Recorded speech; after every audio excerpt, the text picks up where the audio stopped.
Hello to number 9.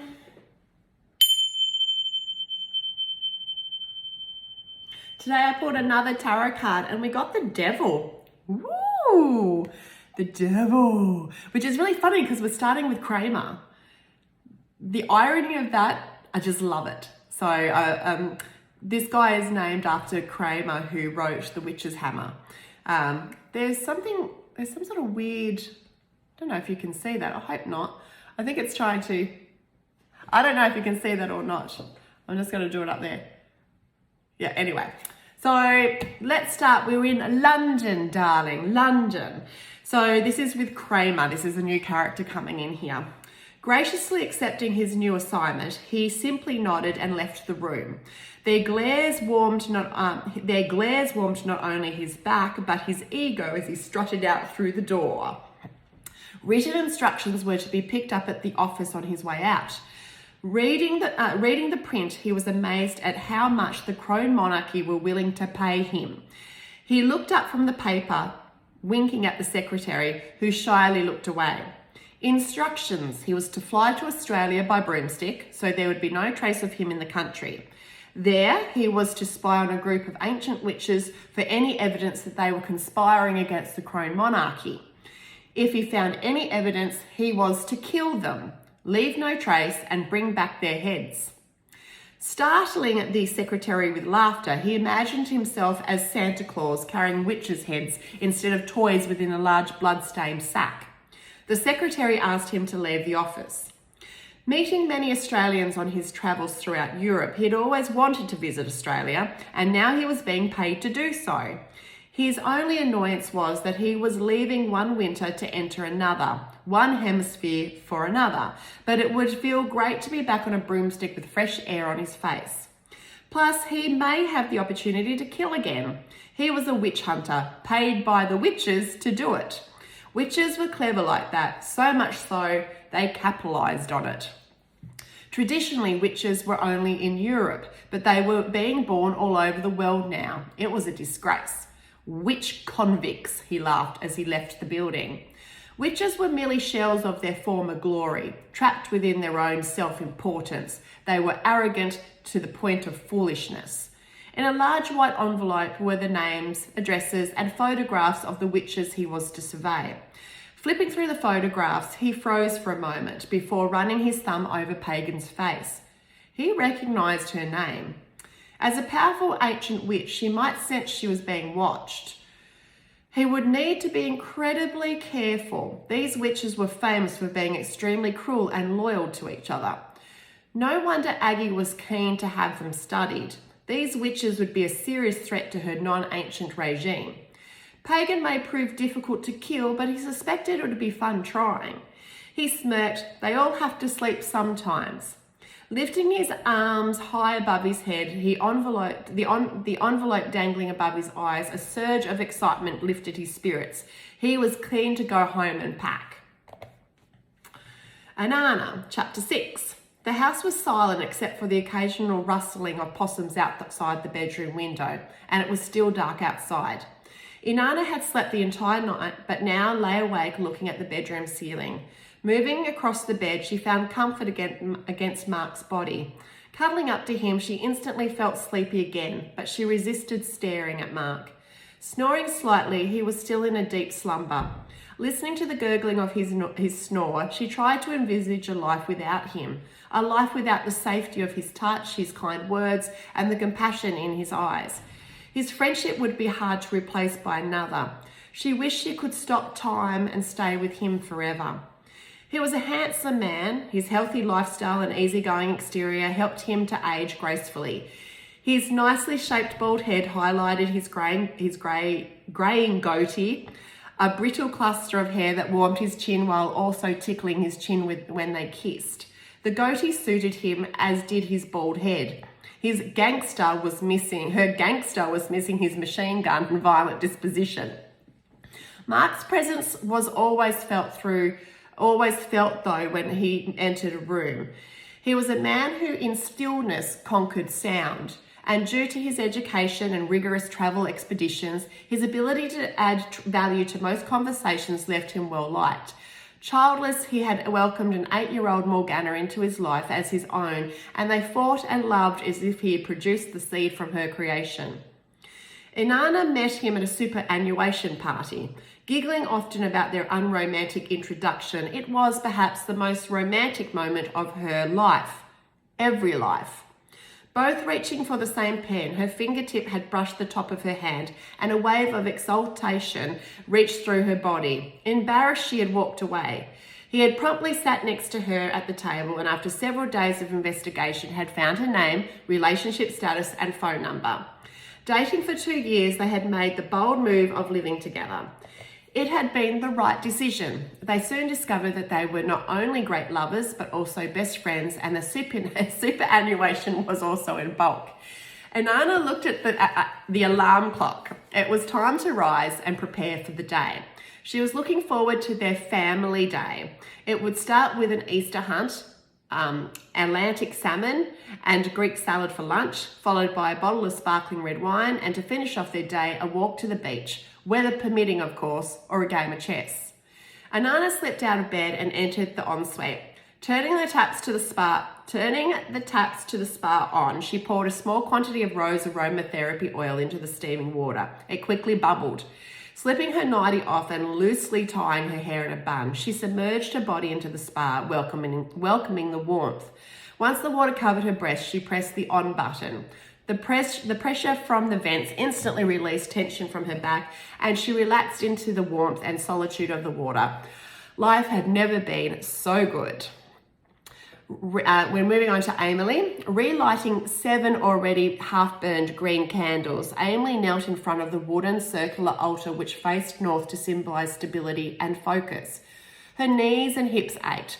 Rolling her eyes from the irony, she sat down on the floor, enjoying the comfort of her padded bottom. Focus. Boring quickly of the ritual, she decided to have a cigarette instead. The ashtray sat alongside the silver chalice, bowl of salt, incense burner, a pentagram, a bell, an altar, an oil, and a purple glass goblet that was filled with Chardonnay, and a tame, a wand, a mirror, and her book of shadows, which was full of scribbles. Rituals were a really waste of time, especially when all she was doing was going through the motions. Grabbing the atame, she cleaned the dirt out from underneath her nails in participation of pagan arriving soon. Emily looked forward to the Samhain festivals, particularly this year because it was being held in Tasmania. Over 2,000 witches were expected to arrive over the next 24 hours from all over Australia.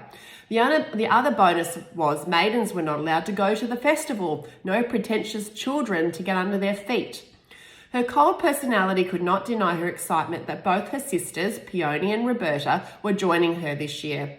Hopefully Roberta would bring her Maltese husband Don, and with a bit of luck, Peony would leave her fuckwit husband at home. Yes, this weekend would be brilliant. Emily grabbed her goblet. I'll drink to that. Then we have Faceline. Oscar and Faceline's naked bodies knelt in front of the long rectangular altar that Oscar had made from old fence palings 5 years previously. Wearing a large green man mask that he had freshly covered in foliage from his conifer bush that morning, Oscar felt as if he was part of the ritual. Faceline wore silver crescent crown over her crew-cut hair. It made her look fairy-like rather than witch, and Oscar had teased her that she was offending the fairies. Retaliating, she had punched him on the forearm.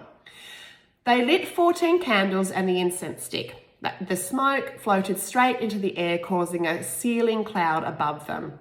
2 old broomsticks that Faceline had converted into ritual besoms, I can never say besoms, lay beneath their bottoms, ready for when they swept the negativity from their home. Oscar had used a bowline, a knife shaped in a half moon, to cut the garden flowers, and Faceline had tied them together with string, placing them into 7 glass vases which were sat on the purple altar cloth. The sweet-smelling aroma soon filled the room. Large crystals, a sunstone raw, transparent and orange, a variscite, opaque and green, a solidite tumbled and mottled blue, and a selenite wand-shaped translucent and white, accompanied with flowers. A batch of strega bubbled in the cauldron. She would have to bottle the liquids before arriving to pick them up. Giving thanks, they were grateful for everything in their lives, even the cancer. Promising to remain faithful to their path and to the goddesses, they asked for guidance. Faisaline needed the goddesses more than ever. She hoped that they had heard her prayers. After the ceremony, Faisaline kissed Oscar on the cheek. "I'm especially grateful for my husband." Winter was fast approaching, and after the Samhain festival, Faisaline planned on cocooning within her home, concentrating on the twins and Oscar. She suddenly felt sick. Exiting the room quickly, she hoped Oscar had not noticed the pain on her face or the fear in her eyes. He had seen both, but neither Faisaline nor Oscar noticed that the smoke from the incense stick had become erratic and broken. This is Hensley. Camouflaged among the old blackwood tree, Hensley hid in the rundown tree house, wearing pajamas mid-morning. Memories of a childhood happily felt blemished. Declining the offer to attend the festival, Hensley had not even waved goodbye as her mother drove away in Pagan's combi van. Now she was a witch, she was welcome to join them. In previous years, she had stayed with her grandparents on her father's side. Ruby had been disappointed that Hensley had declined the offer, but looked relieved to leave her unrecognisable daughter at home. Wiping the tears from her eyes, Hensley wished that she were a maiden again. Even the pain from her father's death had not prepared her for the heartache she felt now. Grief of her lost innocence, of people who had died in previous reincarnations, and an uncertain future swirled around inside of her head and sunk into her chest. Grief was slightly more manageable than knowledge of who she really was, and who Ruby was. Although her mother had been in another body, Ruby's past was recognisable to her. All the vile things Ruby and the ancient witches had done to her in previous reincarnations made her livid, and now she was the daughter of one of them. Why had the goddesses placed her with them? What a cruel joke. Holding a pair of silver scissors, she raised the scissors up, snapping them open and shut. Cutting aimlessly, large chunks of hair fell upon the tree house floor. Blood dripped on her clothing. Throwing the scissors across the floor, rage consumed her. With one quick and deliberate slap, she smacked her cheek so hard with her open hand that she instantly welted. She hit herself again. Not very good, is it? Pagan.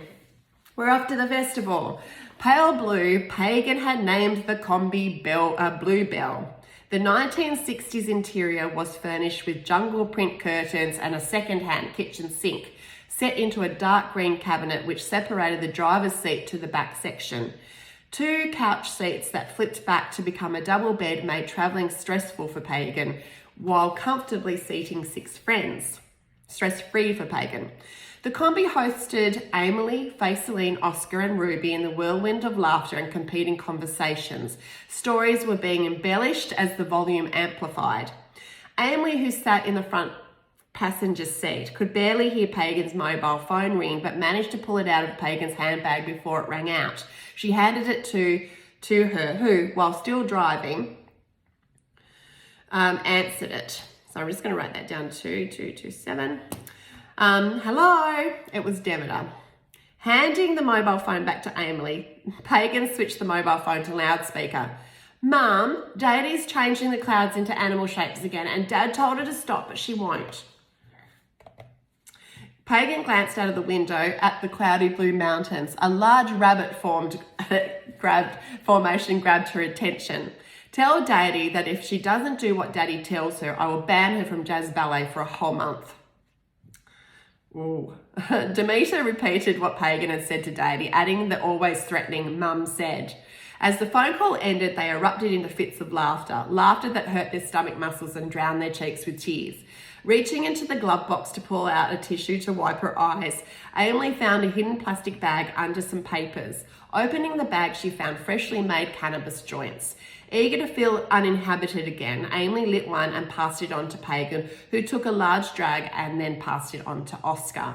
The sweet, fresh smell of cannabis enveloped the combi. Oscar blew smoke into Faisaline's mouth. They kissed. Ruby sank solemnly into the back seat. The cannabis smoke only added to her anxiety. Stoned or not, Pagan knew the road to the festival intimately, and after 40 minutes, they had driven through Deloraine, heading towards the Great Western Tiers and into Tasmania's wilderness heritage area. Jackie's Marsh is an enchanted habitation where fairy tale charms sweep over the forest reserve like thick morning fog. Long grassy paddocks protected the inhabitants, while the blue-green native trees and silver-coloured mountains surrounded the campsite in a magnifying intimidation. The abundant greenery of the hills met the neighbouring rainforest, where the mossy grass felt like a non-sticky marshmallow. Random sparse areas through the forest harboured lonely and sunburnt trees that persuaded the conservationists to walk underneath the branches in humble euphoria. A chrome-coloured dome surrounded the festival site, protecting the witches from the outside world. Invited human guests were privy to experience rich rituals, only to forget them when they exited. Only a few, like Oscar, were unaffected by the amnesia spell. The effect of the joint quietened them into a separatist miasma as they drove towards the entrance gates. Large red and black striped flags flapped angrily in the erratic wind. The haunting sound of an enormous wooden Aeolian harp placed at the entrance to clear negativity vibrated through the combi. Greeted by a hairless, naked woman who was covered head to toe in blue tattoos, Pagan opened the window while studying the tattoo artistry. "How many bells, witch?" "4, please." The tattooed woman grabbed 4 bells out of the rainbow-coloured bag that hung over the barbed wire fence, handing them to Pagan, and then ushered her to move on. Entering the festival dome, the combi slid on a wet patch of grass and Pagan slowed down. A long trail of cars piling up behind her reminded her of a multicoloured Rubik's snake. Large flags, green, orange, purple and yellow, marked entrance points around the festival, and 5 large bonfires, purely for aesthetics, lit the parameters. Hundreds of tents were being pushed up and vehicles unpacked. Witches were already drinking alcohol and starting up their barbecues for lunch. Large communal cauldrons filled with alcoholic punch were placed around the festival area and had quickly become social expanses. A large semi-trailer truck parked along the camping area, accommodating a large ensemble of young female adult musicians playing European and Indian instruments. A 9-piece tubular drum made from polyvinyl chloride piping, a fur-top wooden balalaka, a sitar-sounded acoustic bazanta bass, an orange 1960s swaggerty ukulele, a Ukrainian bandura, and a small flute made up the folk band. Navigating with one hand on a steering wheel, Pagan rang her bell to the other. Irritating the passengers, they begged her to stop. Amy gestured. "Stop, you'll have all horny men running at us, and I know you could probably handle 5 tops. I, however, need to be eased in." There was only one man Pagan was interested in giving her bell to, if he came. She suspected that he would, after dreaming about him so often lately. Parking the combi at the first available clearing, Pagan hopped out of the combi and inhaled the fresh air. Even over the top of thousands of succulent aromas that filled the air, she could smell his Middle Eastern scent. She smiled, a childlike smile that puffed her cheeks out and felt excitement. Childlike excitement that made her want to squeal and jump up and down. Finally, after all these years, she would meet him again. So we're going over to Peony. "No, I don't want a bell. Do I look like a witch? Seriously, you should know the difference since you're working at the gate." She did not wait for a reply, but continued in a patronising manner, not at all concerned that she was holding the traffic up. "I'm a human, and my sister, who is a witch, is waiting for me on the inside." Peony ignored the look of pity from the tattooed woman and demanded 1 ticket. Paying, she drove the silver Mitsubishi Magna sedan into the dome, frantically winding the window up as she entered. Once she felt secure inside the safety of the locked vehicle, Peony investigated the rearview mirror, scanning the crowd behind her for the tattooed woman. Once she spotted her, Peony verbally retaliated, "You're the freak avatar, not me." Overwhelmed by the magnitude of the strange faces and the congestion of vehicles entering the camping site, Peony soon caught up to the car in front of her and idled impatiently. Her anxiety grew. Couldn't they have come on their brooms? She was the freak sideshow amongst this circus. In this crowd, she was a nobody, the darkness between the stars. The feeling of worthiness was not uncommon to her. She had lived an entire life of non-existence, the human middle sister, lost within the wonderment of her witch sisters, Amelie and Roberta. Looking at the ticket, she wondered if Amelie would notice that Carl was not with her. She already knew the answer. Amelie hated him. She always had. If anything, Amelie would be relieved. Honestly, Peony was relieved as well. No husband to dictate every second of the day, belittle her in front of her family and friends, and no embarrassment as Carl made sexual innuendos towards Pagan. Pagan was that witch that every woman wanted to be and every man wanted to fuck. Peony could never figure out why. Not that she particularly cared what her family thought. She only tolerated them because of the small quantity of blood they shared. She only tolerated Carl to save face in front of the family who had begged her not to marry him. Stubborn and proud, she slipped the wedding ring on. None of her family had been invited to the wedding. Parking, Peony fretfully exited the car, locking it before she wandered into the crowd to search for Amelie. Luxurious costumes of feathers, umbrellas, top hats, masks, and belly dancing wings impaired her vision. Peony wore jeans, hiking boots, and a white t-shirt. Her anxiety was building. Pagan's combi was blue, Peony remembered. Sorry, I just got to write that down. What is that? 2, 3, 5. Not being asked to travel with Amelie was not unusual. She was never asked to join them directly for any activity or event. She was peripheral. Roberta, her younger sister, had balked at the last moment, messaging Peony as she drove out of Launceston into the highway. Apparently, Roberta's husband, Don, had been occupied with his club. Peony was left to spend her time with Amelie and Pagan. The bond between Pagan and Amelie was undeniably secure, a friendship that had been forged thousands of years ago. No one could compete with that. Sitting down on a hay bale, Peony felt completely lost and the crowd was getting larger. "Don't panic," she whispered to herself. Standing up on a hay bale, she peered across the flamboyant crowd. She spotted 4 blue combis and all of them in different directions. Shit. Can I help? I almost want to do a top of the morning. Top of the morning. Can I help you then? I'm not going to do the Irish accent. Peering down at a man smiling up at her, Peony smiled back. A pair of green eyes looked out from a mass of hair. A brown bushy beard hid most of his face. He wore a security jacket. "Are you talking to me? No offense, but you're the only person here looking lost." "Did a good job then." His accent made up unmistakably Irish, maybe. Jumping off the hay bale, Peony shrugged. "I can't find my sister's friend's combi." Scratching his bushy beard, he responded, "Could you give me some information that might help me find the combi?" After a brief description of Pagan's combi, the Irishman pulled out a handheld transceiver from his back trouser pocket and relayed the information. Then he looked at Peony and grinned. "We might as well sit down and wait." Peony panicked, staring at the ground. Superficial conversations with a stranger was challenging for her. "Are you a witch then?" She shook her head. He fiddled with his handheld transceiver. "I'm a backpacker." Smiling politely, she sensed he was trying to make eye contact, but she focused on the bustle of the festival goers. Sensing she was shy, he softened his voice. "I've been in Tasmania for 3 months now. Nice place. Cold though."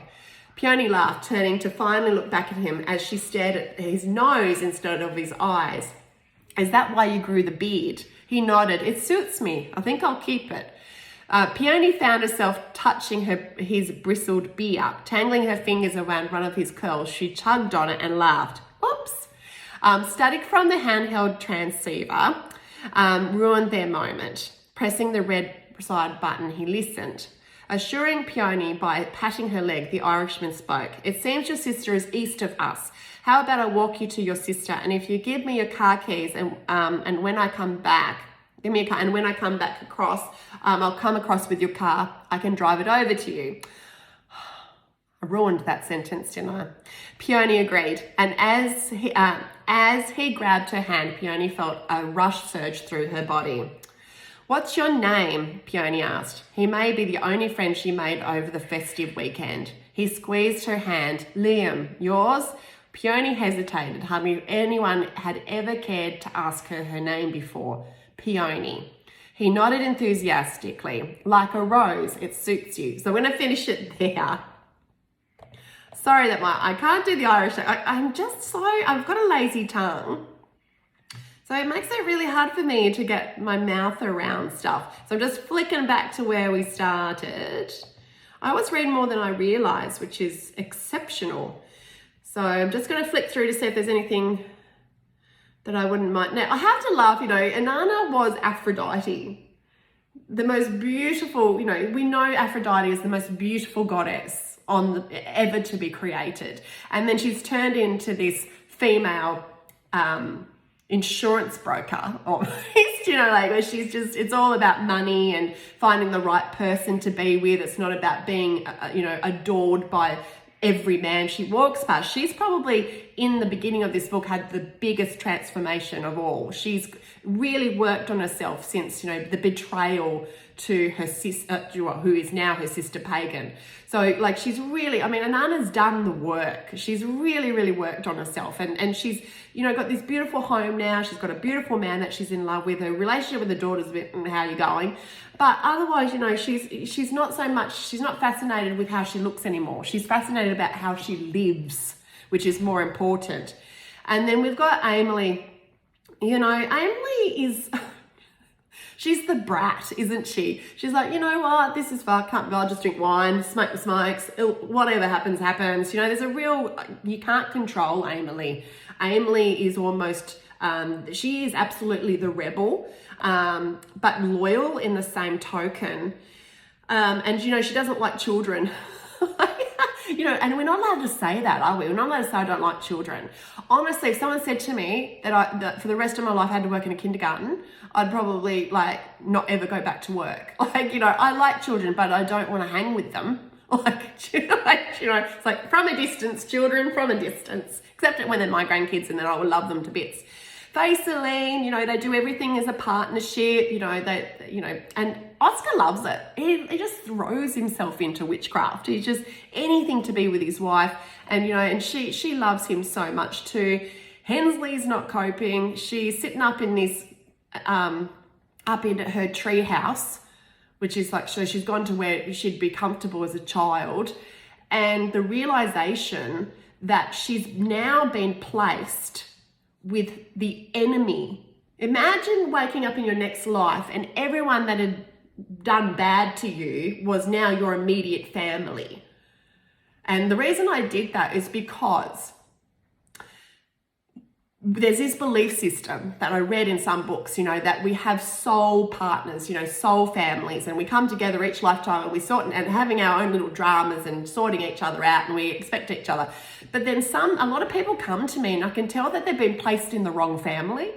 And it's like, why would you place yourself in the wrong family if you're reincarnated? Why would you go, I'll go with that bunch of people because they're a bunch of pricks and they'll be perfect, for what I need to learn. So Hensley's that character as well, where she's been placed with people, and these people have probably done terrible things to her family and to her life in the previous years, and now she's popped with them. And this is someone who she loves. She, 3 days ago, she adored her mum. She loved her mum.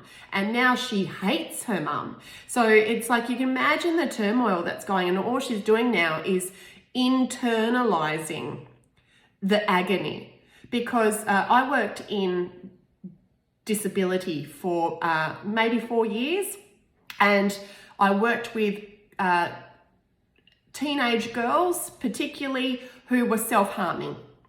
And I had the most privy conversations with these girls. And it was funny because they would pick me because they could say, we can smell bullshit, Joe. We can smell. It's almost like these girls are acutely aware of things, but they haven't been given the tools to be able to say, right, well, these things I'm feeling are correct. And of course, these kids have been bullied. They don't fit into society. So they loved working with me and I loved working with them. And they allowed me to know that when the anger built up inside of them, when they wanted to scream and rant and say, don't treat me like this and stop bullying me, and they wanted to hurt the other person, what they did is they knew that because they are good people and they had this very deep empathy for people, they would turn the hatred onto themselves and cut. So the cutting wasn't, I hate me so much. It was like, I don't want to hate the world. So I don't want to lash out all this anger onto the world. So I'm going to put it onto me. And it blew my mind. And I never discussed that conversation until right now. You are the first person to ever hear me mention this. And maybe I should have let more people know that this is how they were thinking. So Hensley is doing that in this section. She is self-hating because she wants she's raging so internally that she allowed that rage out into the public. It would do terrible things. So she's inwards because Hensley is basically a good person. She's a good witch. So she's hurting herself. So and look, the combi's fun. Look, I've gone, when I was 29 or 30, I went to my first Rainbow Festival in Victoria and it blew my mind. I had never really gone to festivals. I hadn't, so it was really amazing. It was huge. People were dressed up to the max, makeup and there was lots of drugs. Now, there's a lot of drug use in my book series. I do not endorse drug taking. In fact, as many people would know, I actually think marijuana is the unsexiest thing in the world to do. It makes you fucking boring. And does it stimulate your mind? You know what? Go and spend 4 or 5 years deeply working on yourself in meditation. Compare that to some trip and tell me which one's more enlightening. If you want the enlightening, if you're coming to me from a perspective of I want to expand my consciousness, do it on this side. Try this. Go up a mountain for 5 years and do some meditation. Over this side, bit boring. And you're not hurting anyone on this side.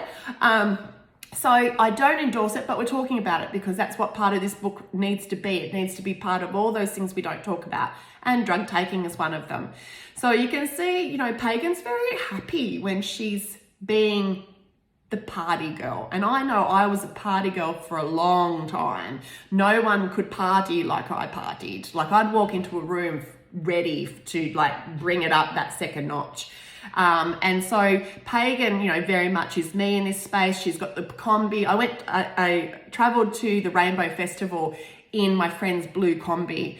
And it was amazing. I loved it. I loved that whole festival, and it really awakened me, and that there were all these people having a good time in life and going to festivals, and it didn't matter what nationality you were, it didn't matter what skin color you were, it didn't matter if you're female or male. Music is the oneness. It brings everybody together, and you're just getting this beautiful rhythmic cohesion.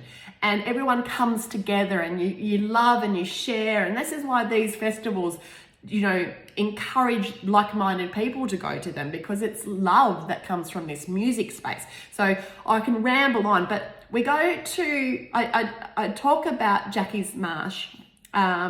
It's my favorite place in the world, Jackie's Marsh. There was a festival there, the Jackie's Marsh Festival, that I would take my kids to for many, many years.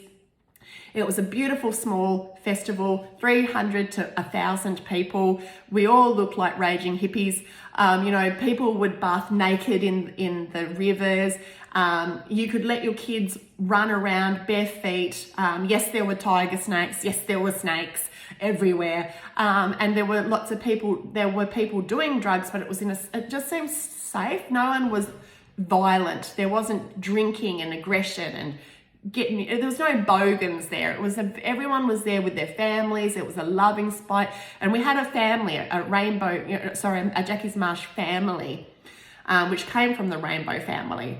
So my love for this space in Tasmania, I sometimes wish I could buy a home there but I know that I would become so reclusive and become a hermit in this space that I would never see anybody. I would just probably grow a little witch's garden and never talk to anyone again. So I know that it's probably, maybe one day I will go out there. It's a bit of a hike for anyone to come and see me. So, you know, but I wanted to bring this into my love of Jackie's Marsh because it was where my children came with me, and it's happy moments.